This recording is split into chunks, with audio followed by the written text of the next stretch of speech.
Now is a good time for us to get started. So welcome everyone. Thank you so much for joining us today. Today's webinar discussion will be surrounding the college admissions process as a student athlete. You may be someone who has already started senior year, someone who might be starting senior year over the next few weeks, or you might be someone who's currently a junior in high school or getting ready for junior year, who just wants to get kind of a better understanding of what that expectation will be when you get to senior year. So definitely appreciate you taking the time to join us today. And we're definitely looking forward to explaining the ins and outs of what you need to know as you get ready to fill out college applications. Just to start off quickly with a brief introduction, my name is Mike. I'm a senior recruiting analyst here at SportsRecruits, and mainly what my job focuses on is working with student athletes who are requesting additional support in the recruiting process, whether that be contacting college coaches, video assistants. But then, because I do have actually some experience working at a college, a university, as a college admissions counselor, I also do like to talk about this aspect of the process as well, even though it might not be something that's reflecting them on the field or on the court. It still is a very important piece of the conversation. So really looking forward to walking everyone through maybe some of the questions they have about the college admissions process. And hey, everybody, my name is Nick Gangewere, and I'm a marketing specialist here at SportsRecruits. I recently graduated from Temple University with a degree in journalism in December. I previously worked as a digital media producer on the Pivot podcast and for sports media company Overtime. I help run our social media channels and work on some of our marketing initiatives. And yeah, excited to be here with you guys. Yeah, appreciate you taking the time, Nick. Nick is probably the closest to going through the admissions process at the company, so we could definitely appreciate his time and his experience with that. So to give everyone a little breakdown on what we'll be discussing today, we're first going to talk about what you can do before you start filling out these college applications themselves, different steps that you can take. So probably a little bit more focused on those who might not be in senior year so far, or for someone who might be trying to get a little bit caught up when it comes to trying to gain that interest from different college coaches across the country. Then we'll break down the application specifically, required materials, different types of the different types of decisions that you can receive, different buzzwords to be concerned about, and also just to make sure that you understand those definitions very well. Then Nick is going to take us through the different types of scholarships that you could potentially be available to you as a prospective student athlete, and then a bit of background on the financial aid process as well. As always, I'll wrap up with a Q&A on top of that too. And we're also going to we're going to be referencing a few different links throughout today's presentation. So I'm just going to put a bunch of them in the chat box right now. They are in order of the presentation. So whether you're watching the recording, we'll include it in the description on our YouTube link that we'll be sending out. Or if you're following along live, you will see what we're referring to in the links that I just included in the chat box just now. So be on the lookout for that. If anyone has any issues with anything specific, feel free to utilize that Q&A box throughout the presentation. We're happy to walk you through any other questions that you might have. So without further ado, let's just jump into it and let's talk about what are the necessary steps before you start applying to schools. So really the biggest thing is this depends on if you are in a situation where if you are trying to generate interest with different college programs across the country, or if you have established that interest and what some of those necessary steps might look like. So for someone who's at the beginning stages and maybe you just want to make sure you're getting on the radar of these different college programs, in addition to communication with schools, making sure that you take the time to fill out any recruiting questionnaires that those programs may provide. Those can typically be found on the athletics website, specifically within the sport that you're looking for. And more than anything, that's going to get your information on the mailing list of these different programs. So if they make any announcements about the school, if they have any prospect camps that they might be hosting at some point in the near future, you are going to be able to get identified and you're going to get that information as quickly as possible.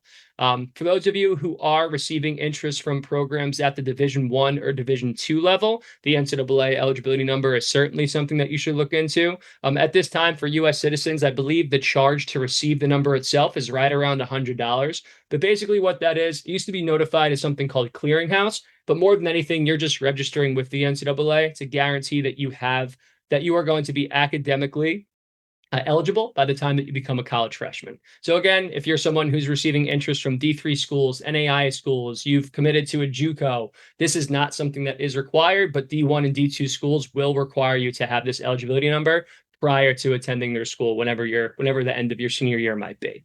If you are in a position where, you are still trying to instill that interest and a coach has requested any specific material, such as a transcript or an SAT or ACT exam, maybe they want to see updates about your athletic progress, updated footage, other events that you might be attending.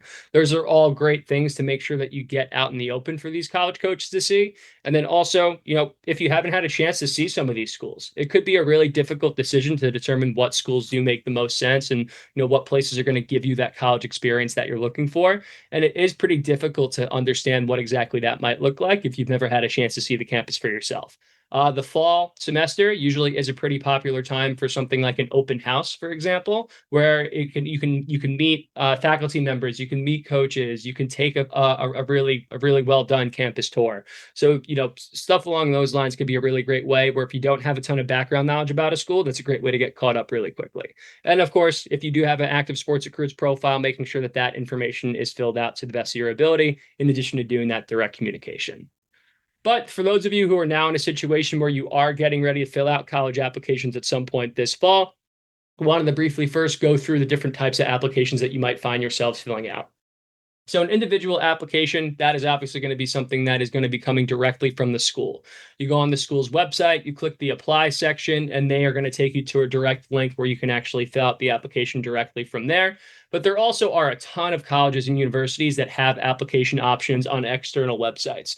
The most common one being the Common Application. At this point, over 1,000 universities give you the option to fill out the application through that site. It's a great way just to kind of have everything filled out all in the same place. A lot of that basic contact information, maybe specific prompts that might be repeatable for different universities. It's a great way to end up being a really big time saver. So if you have a list of programs that you plan on applying to, see if all of them are listed on the Common App, and that can end up being a big time saver for you down the road.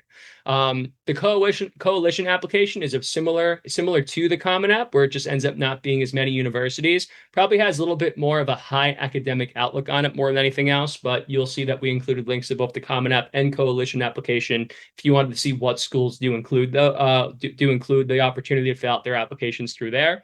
The universal application is something that is used by Ivy League schools. So if you do have even more of a high academic interest, you may find the applications that you need to fill out there.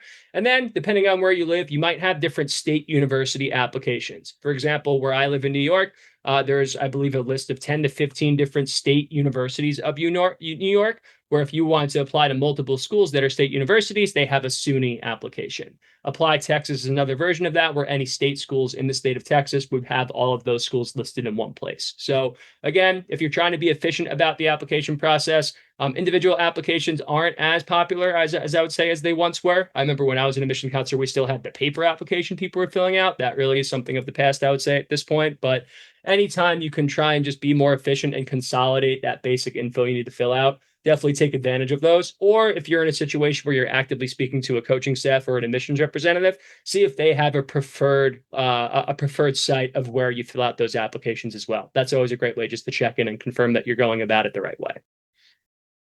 In terms of required materials that you might be interested in what that you might need to include. So, of course, there's going to be application where you just fill in your name, your contact information, parents' info, whatever the case may be. But every single school across the country, when you apply to them, are going to require some sort of official transcripts that you'll need to include. This is typically something that you can do with the assistance of your guidance department, your school counselor department, maybe even have a specific college advisor or college counselor that works at your school who might be in charge of submitting that information to the schools that you're applying to. So if you're not familiar with that process, just make sure to schedule an appointment with your guidance counselor if you haven't already, to make sure that they're aware of what schools you plan on applying to and that you are in sync about when those transcripts need to be submitted officially.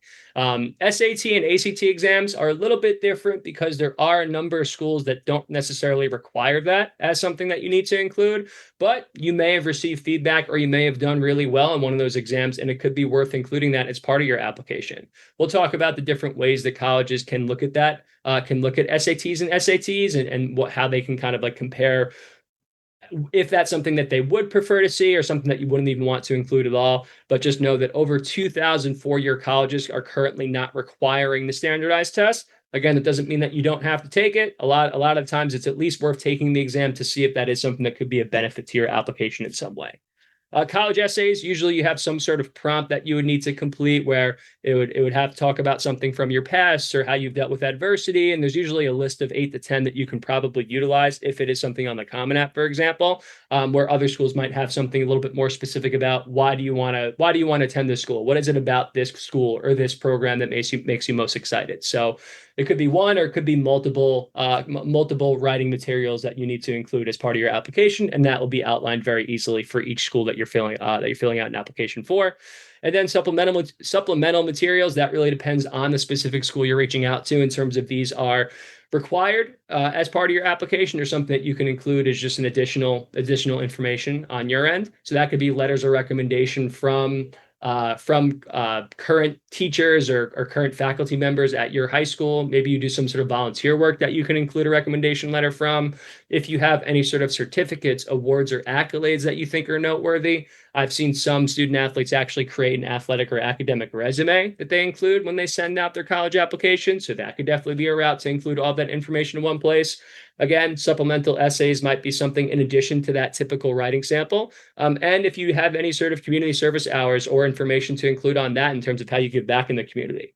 To give you an example, when I was an admissions counselor at a school called Malloy University in Long Island, New York, any student who applied had the opportunity to fill out an additional essay talking about community service opportunities that they had.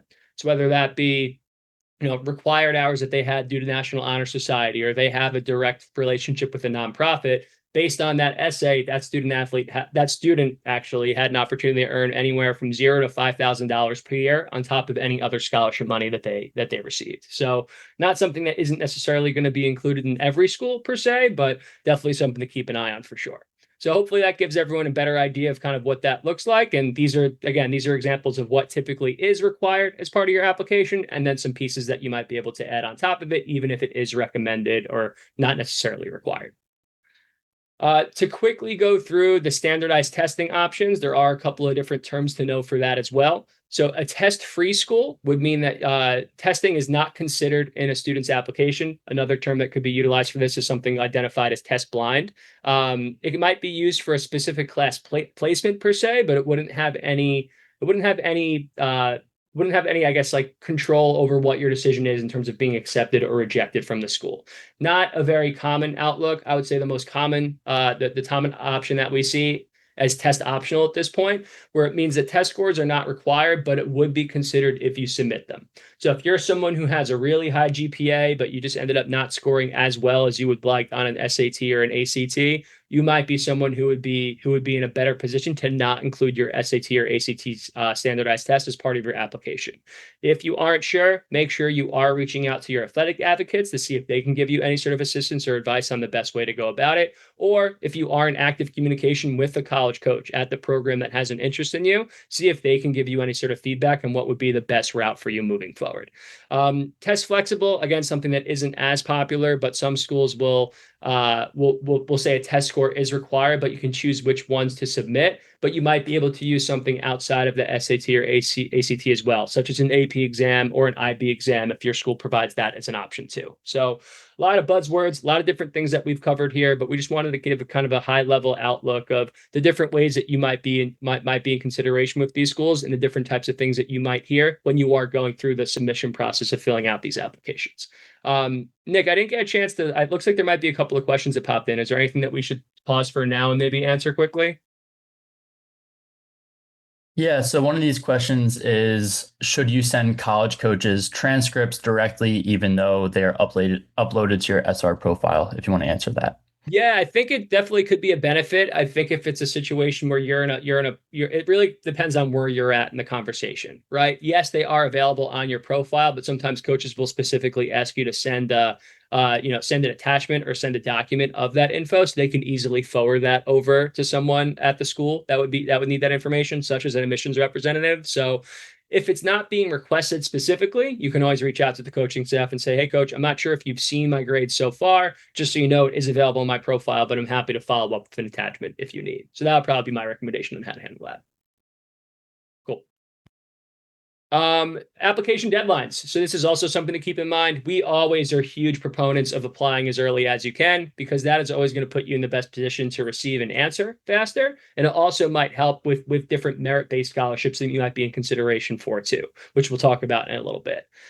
So the different types of application deadlines that you might see, early action is one where it might be a little bit of an earlier deadline and when to complete, but usually get a bit of a faster response when filling out an early action application. Early decision is a bit of a different ballgame altogether because if you are requested or if you do have the opportunity to fill out an early decision application, that is something that would be a binding contract if you end up receiving an acceptance from that school. Meaning, if you apply to multiple schools early decision, anyone that you are accepted by, you have to attend that school. So you really need to make sure that you choose wisely and you be very, very careful about filling out that ED decision. Again, that is not something that you should do on your own volition. If you go out of your way to speak to someone directly, get advice from your current counselors, get advice from the current coaching staff, sometimes that could be a way to potentially slightly increase your chances of being accepted because you're essentially saying, this is my number one option.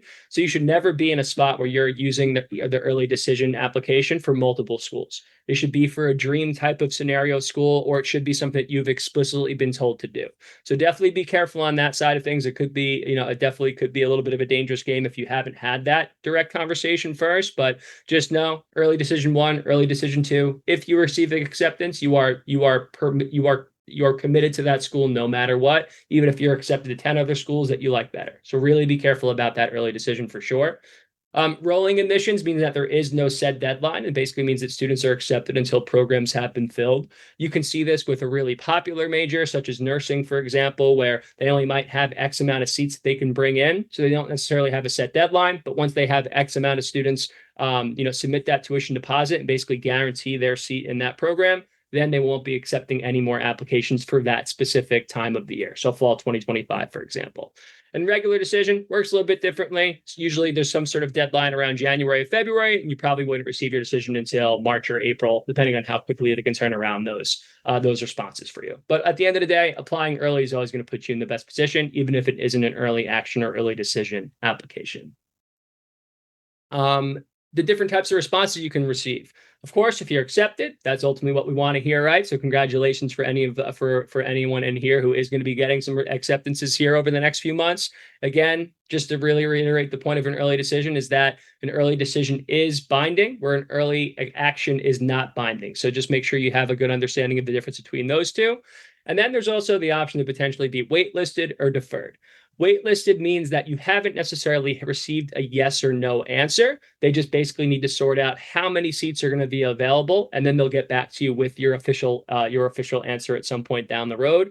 Where if your decision is deferred, that is something where the college may have made the decision that they need to see more information from you to get a better idea of if you are going to be accepted or not yet. So they might ask for specific info such as, hey, would you mind taking the SAT or ACT again? And you can send those scores. Or, hey, can you send us your first semester or your mid-year transcripts so we can get a sense of how well you're doing this this academic year too. So again, just kind of give everyone a bit of a heads up on the different ways that you might see some of those different types of acceptance responses or different application responses to look out for. Before we jump in on yours, Nick, any other questions that popped in that we could answer here quickly? Because I know some of that information is confusing, so I want to make sure we clarify that as best we could. Yeah, I'll send one your way. So, should you do early decision before getting an offer from a school? I usually would not recommend that. Again, if it's unless you are explicitly told to do that by someone, if a coach tells you specifically, hey, look, if you apply ED and get in, there's a spot for you here. That's maybe a bit of a different conversation. But if you have the option to apply early decision, and again, no one has explicitly told you to do that, or if it is not a dream option type of scenario, that I would say more often than not, that's usually used as an option to really, again, just try and maximize those chances of being accepted. But just keep in mind, if you haven't received an offer from the school, and if you apply early decision and you get that yes, that isn't necessarily a guarantee that you're on the roster because the coach hasn't necessarily told you that. So if you're happy with the school, no matter what, sure, but just understand that if you haven't had that conversation with the coach, just because you're accepted early decision doesn't mean that you have a guaranteed spot on the team. Awesome. Thanks, Mike. I think we can dive into the rest of them during the Q&A section. Sounds good. So now let's get into those types of scholarships that you can receive. One thing that we make sure to reiterate is that receiving athletic scholarships is rare, with only 2% of high school athletes in the US receiving any form of athletic scholarship at the NCAA level. But that does not mean you can't get added financial assistance from schools in the form of scholarships. So here we have them listed. Merit scholarships apply to those scholarships given by certain skills or achievements.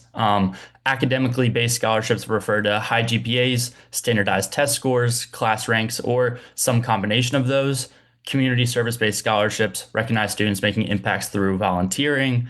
Leadership based scholarships refer to those who showed leadership in student government, clubs, sports teams, or other organizations. And then special talent or skill based scholarships are for high achievement in music, art, writing, or those other unique abilities. These scholarships are all earned and are allocated outside of athletics. So that is part of why we emphasize completing a well rounded profile, emphasizing your accolades outside of sports in your applications, but also exploring the different scholarship options and amounts of money schools can offer when you're building out that target list of colleges. Um, External scholarships refer to those you can earn outside of a college. So from fastweb.com or niche.com, for example, these can also come from other local or national groups and foundations. So it is important to explore the different scholarship options that you could be a fit for. And what I want everybody to remember is that you don't have to be the best athlete to receive scholarship money because schools can look beyond athletics when awarding these scholarships. And applying for external scholarships early and using tools like FastWeb or Niche can also go a long way to find more opportunities as well financially. And finally, athletic scholarships are awarded based on your athletic ability and the value you can bring to a team. They're essentially a school's way of investing in you as an athlete. These scholarships are offered at several levels of college athletics, which is NCAA D1, NCAA Division II, NAIA, and NJCAA, which is the junior college level. And one important note is that NCAA Division III does not award athletic scholarships. Athletes at D3 schools can still receive academic or need-based aid, but not athletic-specific money. And all sports are now considered equivalency sports, meaning that the total scholarship amount for the sport can be divided among multiple athletes. Previously, certain sports like FBS football and Division One basketball were designated as headcount sports, where athletes could only receive full scholarships and no partial awards were allowed. But that has since changed with the NCAA settlement ruling, which we will get into on the next slide. So, for example, equivalency sports, if a team has 10 full scholarships, the coach could give 20 athletes each half a scholarship or split it up in other ways. This model was common in D2, NAIA, and NJCAA, but starting in the 25-26 academic year, more sports and levels will now follow these rules. So here we have a slide about the NCAA settlement ruling. As many of you are probably aware of, the NCAA v. House settlement was approved in June, finally putting into place some of the biggest changes to college athletics in decades. If you've heard about athletes getting direct payments from their schools or changes in roster limits, it stems from this decision itself. Mike and our team have written a few extensive articles to help guide student athletes and families, but we are going to give a quick breakdown of how this impacts the financial side of recruiting. Under the new model, Division I schools can now directly pay student athletes up to $20.5 million each year through a revenue sharing pool. This is a massive shift. Like before, schools couldn't directly pay athletes for their participation in sports, and now they can. And this will significantly change recruiting, roster management, and the way that scholarships work. Another massive change is that the NCAA has removed scholarship caps for sports and now in place are roster limits leading to a maximum number of athletes per team. We have been thinking about it this way. Schools can offer full scholarships to everyone on a roster now, but they do not have to. This means offers can still often be a mix of partial scholarships, academic aid, and then maybe even some revenue sharing payments at those higher level programs. Nothing is certain when it comes to aid, though, so it is more important than ever to do research and ask the right questions to coaches. And then here we have some data listed about these opt-ins. Out of all D1 schools, 310 opted into the revenue sharing and 54 opted out. Every Power 4 school, that's the ACC, Big 10, Big 12, SEC, plus Notre Dame, is automatically opted in. And then some schools chose not to participate in this revenue sharing, at least for now. Notable opt-outs include all Ivy League schools, all Patriot League schools, and then the three service academies, Army, Navy, and Air Force. For athletes looking at those schools, the scholarship and aid process will look more like it has in the past. Um, so why does this matter? Your potential financial package could now come from multiple buckets, which is scholarships, academic aid, and these revenue sharing payments. Schools with bigger budgets may be able to offer more competitive packages, especially in high profile sports, and roster spots will be more valuable because with limits in place, competition to secure a roster spot will be even higher. Yeah. Now we Well said. can All right, now we can dive into traditional scholarships versus rev share here. So now that we've gone through kind of what revenue sharing is, let's compare it to something that families are already familiar with, which is the traditional athletic scholarship system. Traditional scholarships cover your educational benefits, tuition, housing, meal plans, textbooks. Revenue sharing is direct cash payments to the athlete. So instead of a school paying the bill for you, the school pays you directly. And with traditional scholarships, the school receives the payment on your behalf. They credit it to your student account to cover expenses then. And with revenue sharing, the student athlete receives the money directly. You'll see it as a payment and not a tuition discount. Scholarships must be used for educational costs, so that tuition, housing, books, required fees that we mentioned, and revenue sharing can be used for anything, paying rent, groceries, saving for the future. It's yours to manage. Scholarships are generally not taxable if used for qualified educational expenses. And then revenue sharing payments, on the other hand, will likely be taxable income. That means you'll need to plan for taxes just like you would with a job or normal NIL deal. Scholarships are limited by your school's cost of attendance, basically what it costs to go there. Revenue sharing then is limited by the $20.5 million annual cap per school. So how much you personally get depends on how your opted in school divides that pool among its athletes. To be transparent, this is something that Mike and some of our recruiting guidance specialists have like emphasized to their kids. Not every athlete will see large checks. The bulk of revenue sharing will flow to athletes in high revenue sports like football and men's basketball, while athletes in Olympic and non-revenue sports may see smaller amounts or in some cases none at all. But that does not mean you will receive nothing. And over time, this could open the door for more equitable distribution, expanded benefits, and new opportunities for athletes in every sport. Scholarship funds come from the total university budget, so a mix of tuition revenue, state funding, donations, and other sources. Revenue sharing payments come from the athletic department's budget, so money generated from the ticket sales, media rights, sponsorships, and so on, which obviously vary by the conference team and program. That Yeah. was a lot. Do we have any questions there?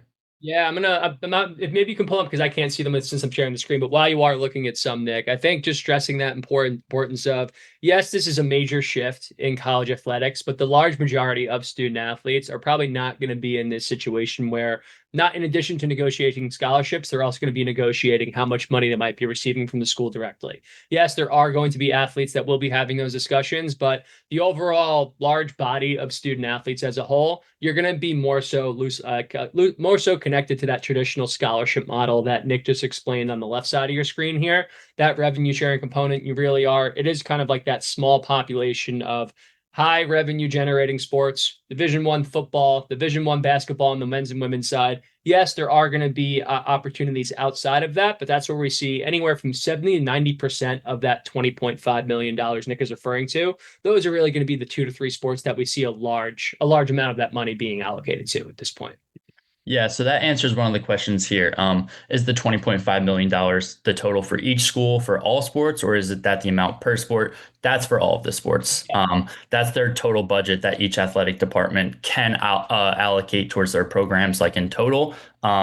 They are all going to allocate it differently, and not all of them will be spending that amount. There's a lot of schools who may not be spending that full $20.5 million. A lot of them will be spending significantly less, but they do have the option to spend that total amount across all of their sports. Well said. And then how will the NCAA roster requirements affect scholarships and commitment offers? Mike, if you want to answer that one. Yeah, so I think that actually probably ties pretty well into your next slide too, Nick. And I don't want to jump on your toes here, but because of this revenue share structure that so many schools are going to be opted into, and what you'll see on the right side of the screen now are the schools that have decided they won't be opting into this structure. Anyone who does opt in will now have to abide by NCAA roster limits. Where in the past you didn't you had some freedom in terms of how many players might be on a team. Football is usually the easiest one to kind of come up with because that was sometimes you would see 120, 130 players on a team more often than not. Where now the absolute maximum amount of players that you can have is 105 players in total. So what does that tell you? Maybe there ends up being more scholarship opportunities across the board because you're not in a situation where everyone is going to be kind of fighting for X amount of scholarship spots because football is in a situation where they had 85 scholarships, but you can have 120, 130 players. Now, the roster limit, it's not going to limit the amount of scholarships available, but the amount of players on the team is going to be limited. So again, like Nick said before, every single person on a team in theory could receive a scholarship and a full scholarship at that, but that is not the requirement in any way, shape, or form anymore anyway. So not sure if that answers the question directly, but the biggest change is that the amount of money provided to each athlete does not have the limitation, where the amount of players on a team is going to have the limitation. And again, this is specifically for a very distinct group of the Division One athletics. So for those who have more Division Two, Division Three NAI conversations, this is not something that you have to be super concerned about. Amazing. Well said. So now let's talk about the most important part of the settlement for our conversation today, which a lot of the questions apply to, which is roster limits replacing these scholarship limits. This shift is going to affect both the number of opportunities available and then also how your financial package is built. Under the old system, the NCAA limited how many scholarships each sport could offer. Now that's gone. Instead, each sport has a maximum roster size, and schools can choose how many of those roster spots receive full, partial, or no scholarship money for those schools that are opted in. Because of these new roster caps, we're expecting 4,000 to 5,000 fewer total roster spots across Division One. This means more competition for spots, fewer walk-on opportunities, schools focusing their resources on fewer athletes. Schools can also use up to $2.5 million of that $20.5 million annual revenue sharing budget to fund athletic scholarships beyond what they used to offer. But remember that $2.5 million is optional, and each school decides how to divide it among their sports. Your final offer could now depend on three big factors: your sports priority in the athletic department budget, how much of the $20.5 million that school allocates to your sport, and then your individual value to the program, how much impact the coaches believe you'll have on the team's success, etc. Awesome. And then we can move into fast foot here. That's All right, so let's dive into the free application for federal student aid, or FAFSA. FAFSA is the primary form students use to apply for federal financial aid, which helps students pay for college. It is important to note that both the guardian and student create their own FAFSA accounts with a username and password. The FSA ID for the student as the dependent and FSA ID for one parent or guardian will provide you access to filling out this form. There are some preliminary documents that's important for families to have prepared prior to filling out the FAFSA, which are their social security numbers, driver's license numbers for personal info, W-2 forms, tax records, because you may be eligible to transfer your tax date from the IRS, and then other income records for your financial info. Once you have those documents prepared, you can log in with your FSA ID and fill out the FAFSA forms. These shouldn't take more than an hour, but it is best if you have all of the documentation listed on the FAFSA website ready ahead of time so you can get it done quick.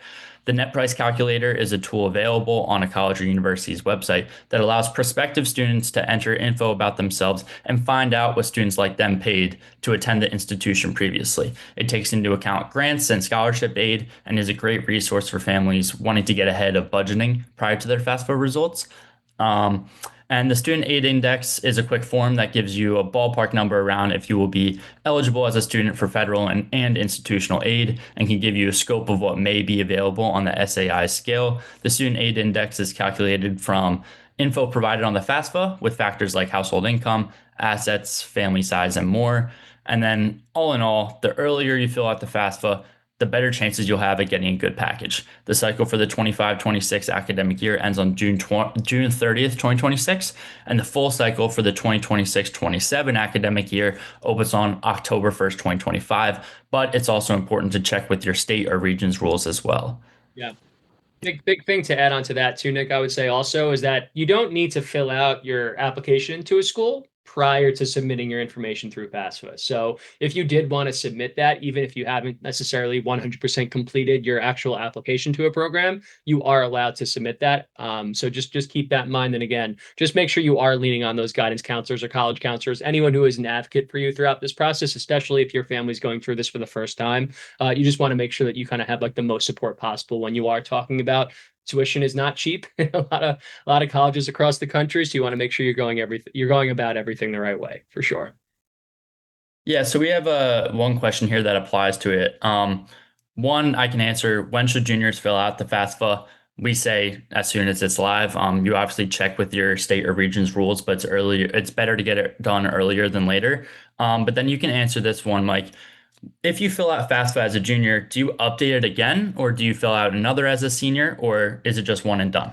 Yeah, I would probably lean more so on asking your counselors for a question like that. We're in this weird spot where over the last year or two, that option to even fill out the FAFSA early during junior year has become available. That's something that's pretty new in this process overall. So rather than give you something that I'm not 100% certain in, my recommendation would be to either one, reach out to the financial aid department at some of the schools that you're interested in at different colleges and universities, or if you did have someone that is trustworthy within your school that does have some background and understanding of the financial aid process, we would certainly recommend seeing, what benefit is there any benefit of doing it during junior year, or are you better off waiting? Because that's not something that I'm 100% certain on at this point. Okay. Yeah, I know a ton of information here, guys. I know it's a lot to take in, and we really appreciate everyone joining in. It definitely took us a little longer than we expected to get through these slides, and that's mostly my fault there for sure. But we'll see how many of these questions that are remaining that we're able to get through. And again, you will automatically receive a recording of this presentation, and we will include all of the links that we put in the chat earlier today in the description on the YouTube recording that we'll be posting sometime tomorrow. So be on the lookout for that. So let's see what other questions maybe we haven't answered so far, and then we'll get out of here in a couple of minutes as we don't have too much time left. So let's see. So someone is asking about sending first quarter grades. Are the kids supposed to be asking for pre-reads, and how does that process work? I've heard conflicting info. So depending on the school that you are in communication with, pre-reads is something that could be a standard part of the recruiting process, where if they feel pretty secure and they feel like they're going to be moving forward with some sort of offer for you, they typically will ask you for that academic information that summer going into your senior year, so they can give you a ballpark idea of if you're going to have someone who is going to be accepted. They might even be able to give you a preview of what type of merit scholarship is going to be available. As for sending the first quarter grades of your senior year, that typically is something that is kind of up for debate. You might need it if you receive a deferred decision when it comes to your application, but it's not always going to be a requirement across the board for a lot of schools. Let's see. D3 commitments, really good question. So D3 commitments works a little bit differently because you're not going to be required or asked to fill out an athletic aid agreement, most likely, which a lot of D1s and D2s, you'll see that happening at this point in time. In my experience, a lot of D3s will typically use you submitting your tuition deposit. When I was working at a college, that was usually around $400. I can't speak on what exactly that figure would be right now. But at this point, that usually would be essentially your way of saying, yes, I am going to this school when I start in the fall of 2026 or 2027, depending on your age. So usually college programs and head coaches will be really clear on, hey, look, if you say yes, here are the next steps moving forward from there. So as long as you're having that open line of communication, you'll be in a good spot. All right, great. Nick, I think we have time for one or two more. Was there anything else that you saw that you think we can answer here for everybody? Yeah, I think one right here that I'm seeing is kind of a problem that we've seen in the past. My daughter has been told that sentence: if you apply and get in, we have a spot, but nothing is in writing, so I don't trust it. What are your thoughts on that, Mike? Yeah, it's a tough spot, right? Because it's, unless there's like a contingency like paperwork that has been filled out, that's certainly something that could come up. And look, ultimately, I think that's what makes it so important. Where yes, if you receive the acceptance and if you apply and you receive the acceptance, don't submit that tuition deposit until you have guaranteed that you do have that spot on the roster, right? So you can let the coach know you've received it, you could receive that acceptance. You can ask them what the next steps are, but I would recommend not submitting that tuition deposit or take that next step of securing your seat until you have established with the coach specifically that you do have a guaranteed spot on the roster, or if there are any other stipulations that you need to understand, just keep that in mind. And this last one that I'll answer here too, because I think this is very, very important to take from this conversation. Do you still have to go through the full admissions process, even if you are going for a sport? 100% yes. Even if you are someone who was the #1 ranked recruit in the country and you committed to Duke 6 months ago, you still need to fill out the college application the same way that someone who's a typical student not playing a sport would. So 100%, even if you are someone who does have a lot of interest coming from a lot of different colleges, filling out an application, filling out an essay, submitting transcripts, all of that is going to be a part of your experience this fall. So definitely, I think a good one to end on there for sure. All right, awesome. Well, hopefully that was valuable information for you all. If anyone does have any follow-ups, you can always reach out to us at help@sportsrecruits.com. Our help desk team is usually really great getting back to people very quickly, and we can always try and follow up with anything else that you guys might be interested in also. But hopefully for those of you who will be filling out applications in the near future here soon, we wish you the best of luck. It's a very, a very high intense time for a lot of you. So we hope you are getting the answers that you're interested in. Definitely be on the lookout if you're interested in sharing this with other people, or you want to watch back the recording or access those links that we included before. Nick, we probably have this posted at the latest by noon tomorrow, I would imagine. So, all right. Perfect. Well, thank you, everyone. Really appreciate your time. Have a great rest of your week, and best of luck to all of you filling out those applications sometime soon. And thanks again. Thanks, guys.